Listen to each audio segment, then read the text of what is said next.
Friends ఇది వచ్చేసి మనకి 20 ఫీట్ వెడల్పు 30 ఫీట్ల పొడవు. ఇలాంటి డైమెన్షన్ కనుక డబుల్ బెడ్రూమ్ కట్టుకుంటే గ్రౌండ్ ఫ్లోర్ అనేది మెటీరియల్ కాస్ట్ ఎంత అవుతుంది, లేబర్ కాస్ట్ ఎంత అవుతుందో తెలుసుకుందాం. ఇది మొత్తం వచ్చేసి మనకి 20x30 600 ఎస్ఎఫ్టీ వస్తుంది. మన సెట్ బ్యాక్స్ ఏమి ఇవ్వలేదు, 600 ఎస్ఎఫ్టీలో కాస్ట్ ఎస్టిమేషన్ జరిగింది. దీంట్లో వచ్చేసి మనకి బోర్వెల్ పర్మిషన్ యాడ్ చేయలేదు, ఇది ఒకటి గమనించుకోవాలి. ఫస్ట్ మనకి సిమెంట్ చూసుకుందాం. సిమెంట్ వచ్చేసి 84,000 రూపాయల వరకు అయ్యే అవకాశం ఉంది. అదేవిధంగా స్టీల్ చూసుకుందాం. స్టీల్ వచ్చేసి 1,62,500 రూపాయల వరకు అయ్యే అవకాశం ఉంది. నెక్స్ట్ మనకి ఇసుక చూసుకుందాం. ఇసుక వచ్చేసి 81,000 రూపాయల వరకు అయ్యే అవకాశం ఉంది. నెక్స్ట్ మనం రోబో శాండ్ చూసుకుందాం. రోబో శాండ్ వచ్చేసి 12,000 రూపాయల వరకు అయ్యే అవకాశం ఉంది. నెక్స్ట్ మనం కంకర చూసుకుందాం. కంకర వచ్చేసి 26,000 రూపాయల వరకు అయ్యే అవకాశం ఉంది. నెక్స్ట్ మనం బేస్మెంట్ రాయి చూసుకుందాం. ఇది వచ్చేసి 16,000 రూపాయల వరకు అయ్యే అవకాశం ఉంది. నెక్స్ట్ మనకి ఇటుకలు చూసుకుందాం. ఇటుకలు వచ్చేసి 75,000 రూపాయల వరకు అయ్యే అవకాశం ఉంది.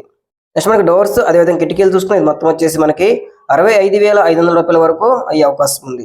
నెక్స్ట్ మనకి ఫ్లోరింగ్ టైల్స్ లేదా బాత్రూమ్ టైల్స్ మొత్తం వచ్చేసి 45,000 రూపాయల వరకు అయ్యే అవకాశం ఉంది. నెక్స్ట్ మనకి ప్లంబింగ్ అదేవిధంగా ఎలక్ట్రికల్ చూసుకున్నా ఇది మొత్తం వచ్చేసి 75,000 రూపాయల వరకు అయ్యే అవకాశం ఉంది. నెక్స్ట్ మనకి ఫాల్ సీలింగ్ చూసుకున్నా ఇది మొత్తం వచ్చేసి 35,000 రూపాయల వరకు అయ్యే అవకాశం ఉంది.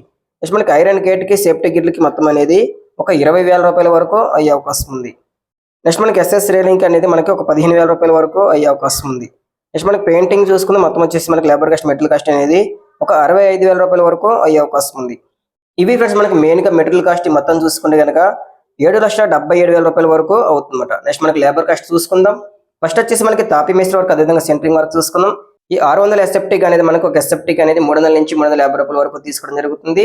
మనం వచ్చేసి 350 అయితే యాడ్ చేయడం జరిగింది. ఎందుకంటే గ్రౌండ్ ఫ్లోర్ ఏరియా చిన్నది ఉంది కాబట్టి ఈ అమౌంట్ అయితే వేయడం జరిగింది. దీనికి గాను మనకి 2,10,000 రూపాయల వరకు అవుతుందన్నమాట. నెక్స్ట్ మనకి గొంత గీయడానికి మట్టి లెవెలింగ్ మొత్తం అనేది 22,000 రూపాయల వరకు అయ్యే అవకాశం ఉంది. నెక్స్ట్ మనకి మిల్లర్ కాస్ట్ అనేది 27,000 రూపాయల వరకు అయ్యే అవకాశం ఉంది. నెక్స్ట్ మనకి కార్పెంటర్ వర్క్ అనేది 18,000 రూపాయల వరకు అయ్యే అవకాశం ఉంది.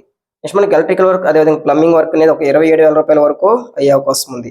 నెక్స్ట్ మన ఫ్లోరింగ్ అదేవిధంగా బాత్రూమ్ టైల్స్ వేయడానికి మొత్తం మనకి 25,000 రూపాయల వరకు అయ్యే అవకాశం ఉంది. ఇవి ఫ్రెండ్స్ మనకి మెయిన్గా లేబర్ కాస్ట్ మొత్తం చూసుకుంటే కనుక 3,29,000 రూపాయల వరకు అవుతుందన్నమాట.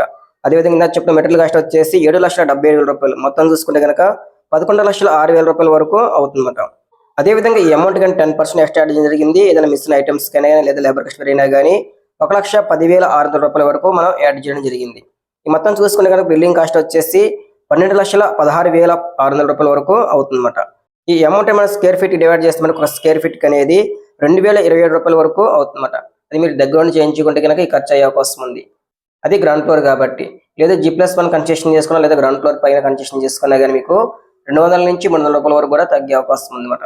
ఇది ఫ్రెండ్స్ మనకి వాళ్ళ వీడియో ఇస్తే లైక్ చేయండి, షేర్ చేయండి.